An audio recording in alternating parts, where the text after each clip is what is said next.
I never thought my sister would be the one to break me, not with her fists or her screams, but with 11 words that would echo in my mind for years. Those words came on the worst day of my life, when I lost the baby I had carried for 5 months. She looked at me in that hospital room, my eyes still swollen from crying, and said, "Well, maybe you weren't meant to be a mom." I stayed quiet. What could I possibly say to that? Growing up, Emma and I were supposed to be best friends. That's what everyone told us. Sisters are built-in best friends, they said. Sisters share everything. Sisters support each other through thick and thin. But Emma never got that memo. From the time we were little, she saw me as competition. When I got straight A's, she told our parents I was cheating. When I made the soccer team, she spread rumors that I only got in because the coach felt sorry for me. When I got engaged before her, she wore white to my wedding.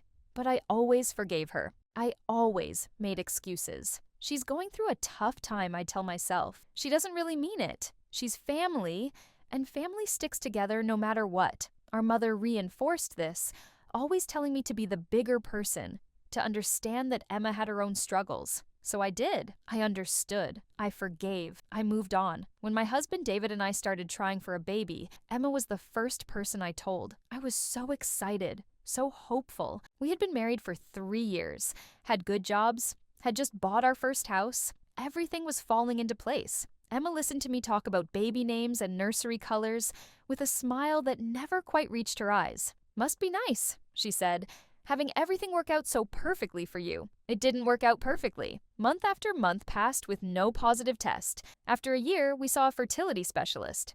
The tests were endless. Blood work, ultrasounds, procedures I don't even want to remember. The diagnosis was unexplained infertility, which is medical speak for "we don't know why this isn't working." We tried medications that made me sick. We tried procedures that drained our savings. We tried until trying became the only thing I could think about. Emma, meanwhile, had gotten pregnant accidentally with a guy she'd been dating for 3 months. She complained constantly about morning sickness, about getting fat, about how the baby kept her up at night with all the kicking. She complained to me, knowing what I was going through, knowing how desperately I wanted what she was treating like an inconvenience. But I smiled. I threw her a beautiful baby shower. I bought her expensive gifts.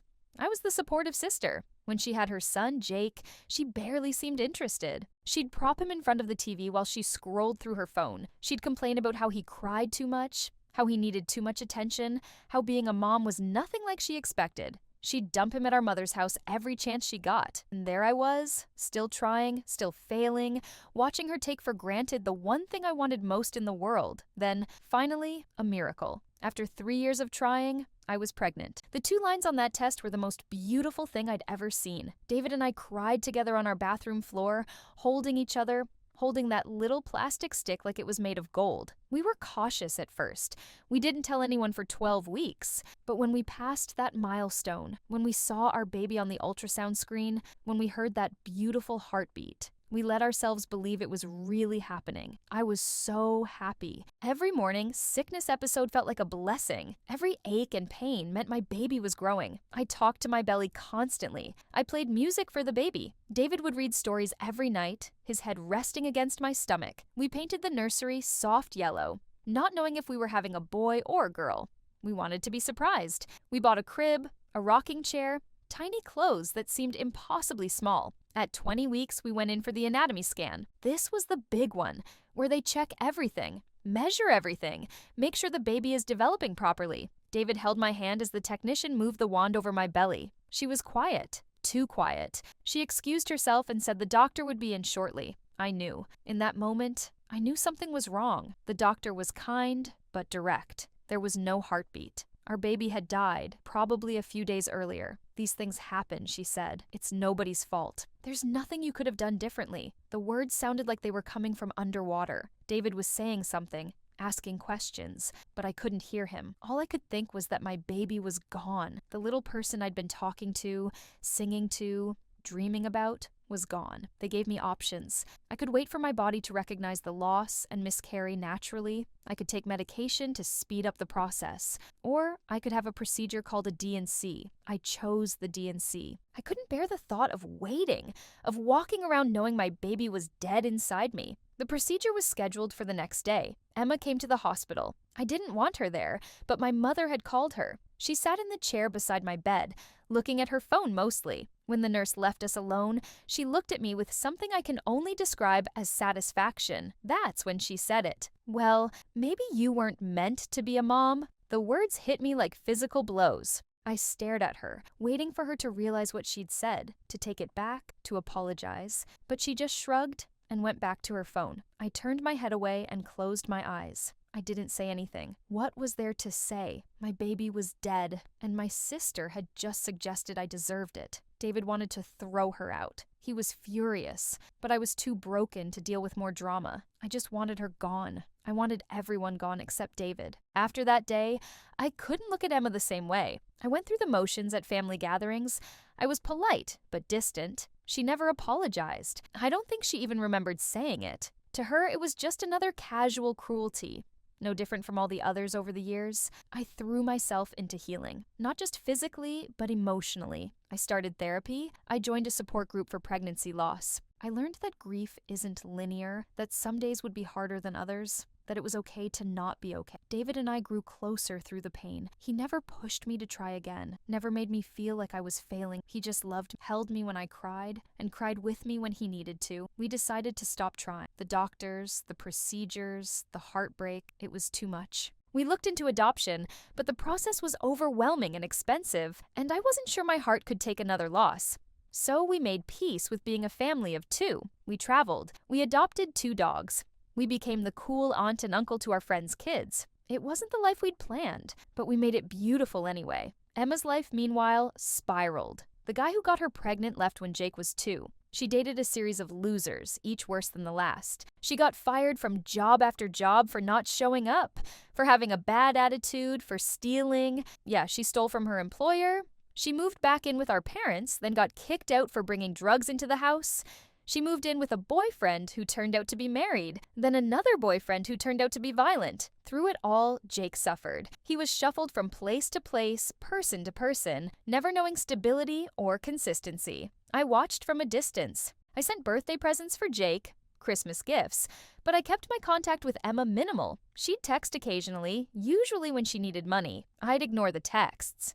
She'd call our mother crying, saying I was a terrible sister, that family should help family. Our mother would call me, guilt trip me, tell me Emma was struggling and needed support. I held my boundary. Emma had shown me who she was, and I believed her. 5 years passed. 5 years of healing, of building a life without children, of finding joy in other things. David and I bought a bigger house, not for kids, but for us. We had an art studio for me, a workshop for him. We had a beautiful garden. We hosted dinner parties for our friends. We were happy, really, truly happy in a way I never thought I'd be again after losing the baby. Then Emma called. It was a Tuesday afternoon. I was in my studio working on a painting when my phone rang. I almost didn't answer. But something, maybe intuition, maybe just curiosity, made me pick up. "I need your help," she said without preamble. No hello, no how are you. Just straight to what she needed. Typical Emma. "What's wrong?" I asked, already exhausted by whatever drama she was about to unload. "It's Jake. I can't take care of him anymore." I set down my paintbrush. "What do you mean you can't take care of him?" She launched into a story about her latest boyfriend, how he didn't like kids, how he was offering her a fresh start in California, how this was her chance to finally be happy. She talked about Jake like he was a burden she was trying to unload, not her 7-year-old son. "So, what are you asking me?" I said, though I already knew. "I want you to adopt him. You and David. You always wanted kids, right? This is perfect. You get a kid, I get to start over, Jake gets a stable home. Everyone wins." The audacity of it took my breath away. She was talking about her son like he was a used car she was trying to sell. No mention of what this might mean for Jake, being abandoned by his mother. No acknowledgement of what she'd said to me years ago. No consideration for what she was asking of me. "Emma," I said slowly, "do you remember what you said to me when I lost my baby?" There was silence on the other end. Then, "What? That was years ago. What does that have to do with anything? You told me maybe I wasn't meant to be a mom. I don't remember that," she said dismissively. "And even if I did say it, so what? People say things. Get over it. This is about Jake, not your feelings." But it was about my feelings. It was about the years of cruelty, the lack of empathy, the way she'd dismissed the worst pain of my life. It was about her treating motherhood like an inconvenience, when I would have given anything for the chance.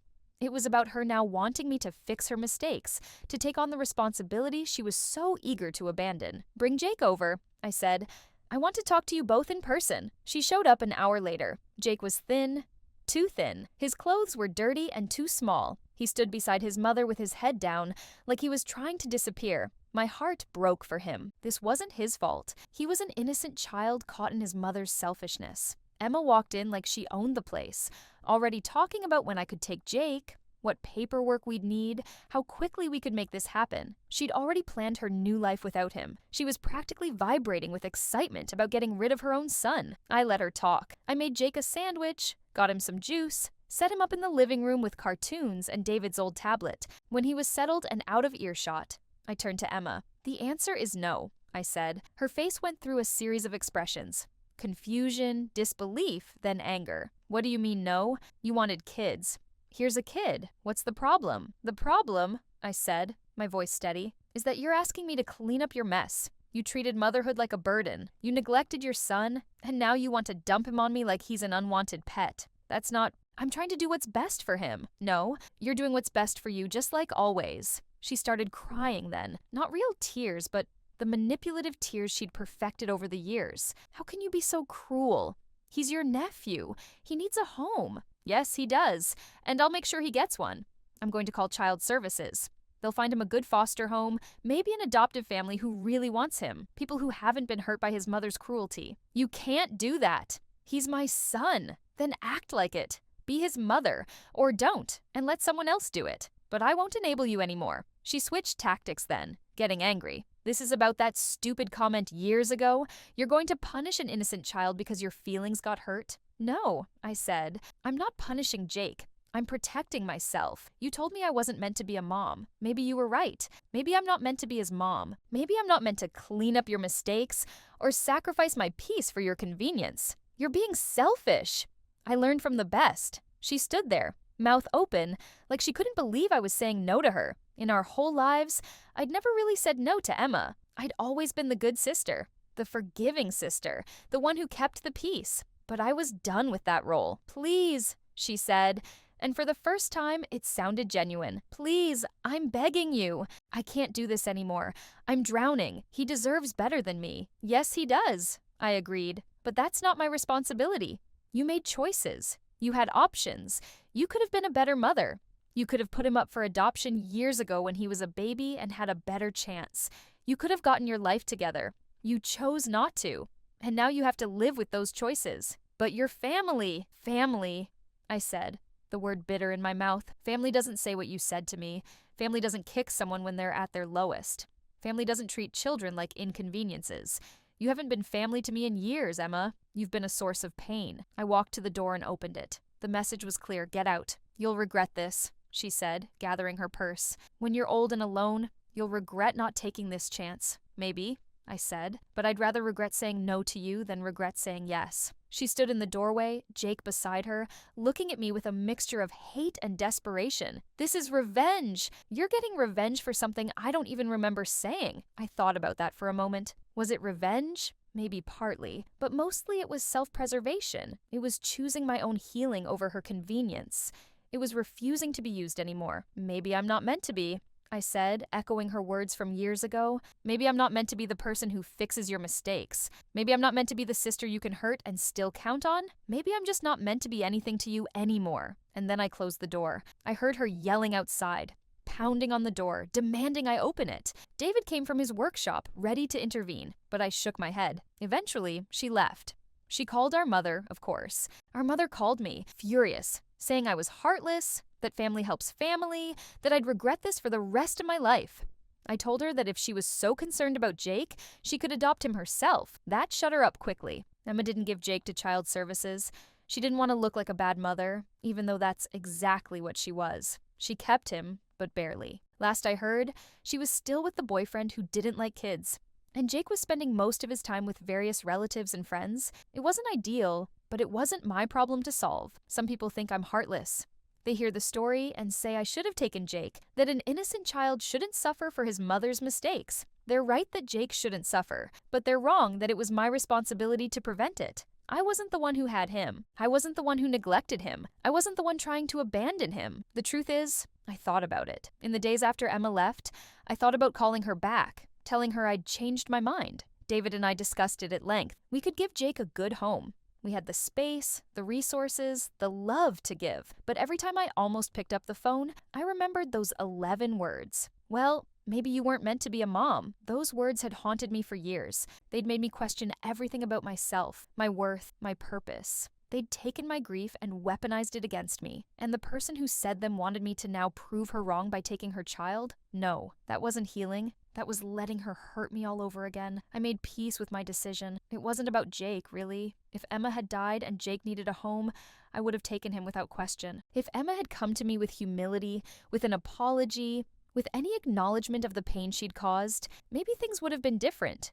But she came with entitlement and manipulation, the same tools she'd used my whole life. Sometimes being the bigger person means making yourself smaller. Sometimes forgiving means accepting more hurt. Sometimes keeping the peace means living in pieces. I was done with all of that. I chose wholeness over family. I chose healing over helping. I chose myself over her. The gossip in our extended family was vicious for a while. I was the sister who turned away her nephew. I was the woman who chose childlessness over family. I was cold, selfish, unforgiving. Let them talk. They didn't know about the years of small cruelties that led to that big one. They didn't know about the therapy sessions where I sobbed over those 11 words. They didn't know about the nights I lay awake wondering if she was right, if I wasn't meant to be a mom. But I knew. David knew, and that was enough. Life went on. David and I continued to build our beautiful, childless life. We traveled to places we'd always dreamed of seeing. We volunteered with various charities. We loved each other deeply and completely. We healed,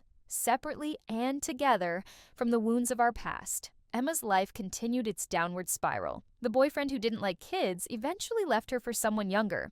She moved back in with our mother, Jake in tow. She posted on social media about the struggles of single motherhood, fishing for sympathy and support. People who didn't know better praised her strength and dedication. Those of us who knew the truth stayed silent. Jake is a teenager now. From what I hear, he's angry and troubled, and who can blame him? His mother tried to give him away like an unwanted gift.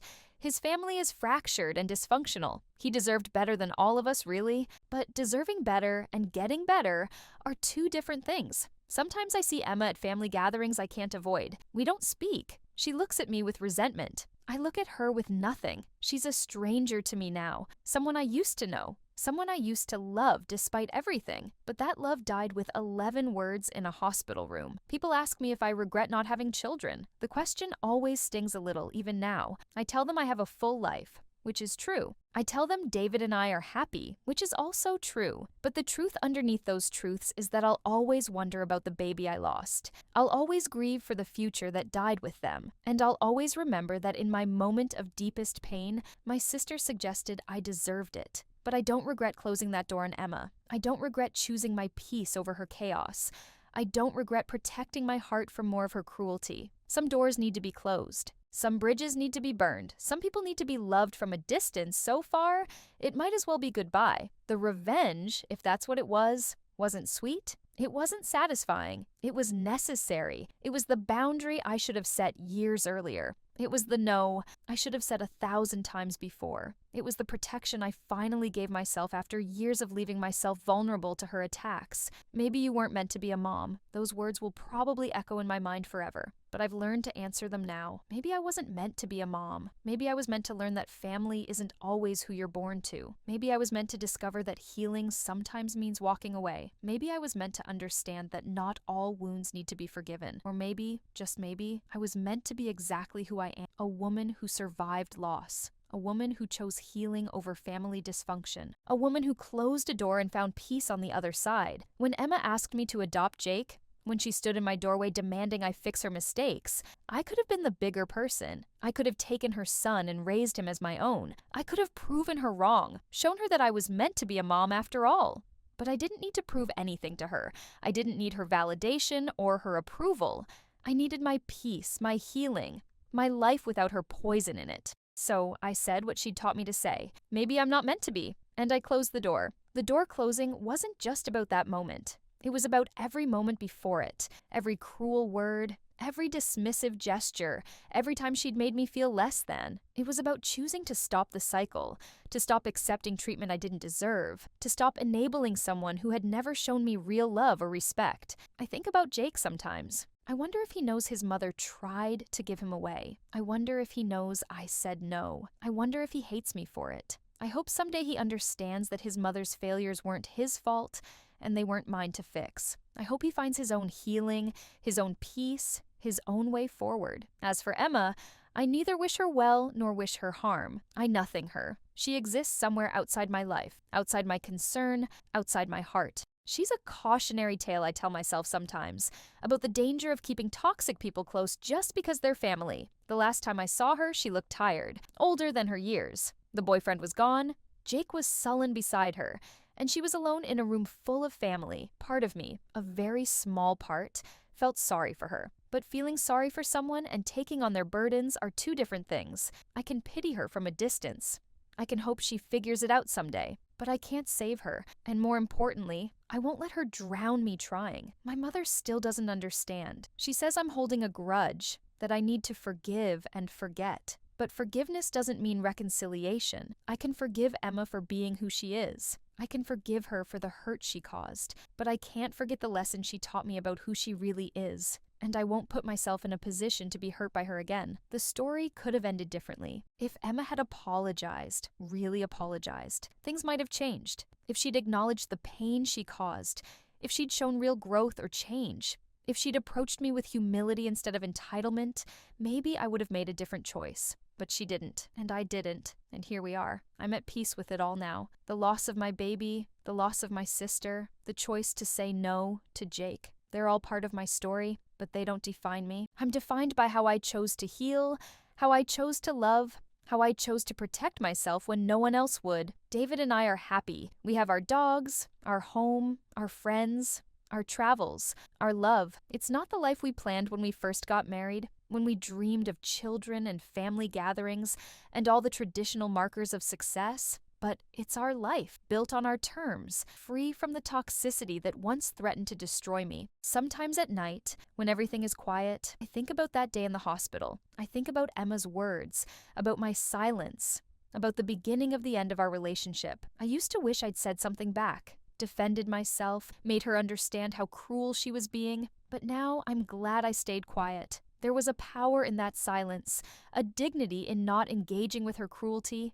And there was power, too, in closing that door years later, in taking her words and giving them back to her when she needed me most. It wasn't kind, perhaps. It wasn't what a good sister would do. But I'd been a good sister my whole life, and where had it gotten me? Broken in a hospital bed with my dead baby inside me and my sister suggesting I deserved it? No, I deserved better. I deserve better. And sometimes getting what you deserve means closing the door on people who don't see your worth, even if those people are family. Sometimes, especially if those people are family. The door is closed now. It's been closed for years. And you know what? I don't want to open it. I don't miss what's on the other side.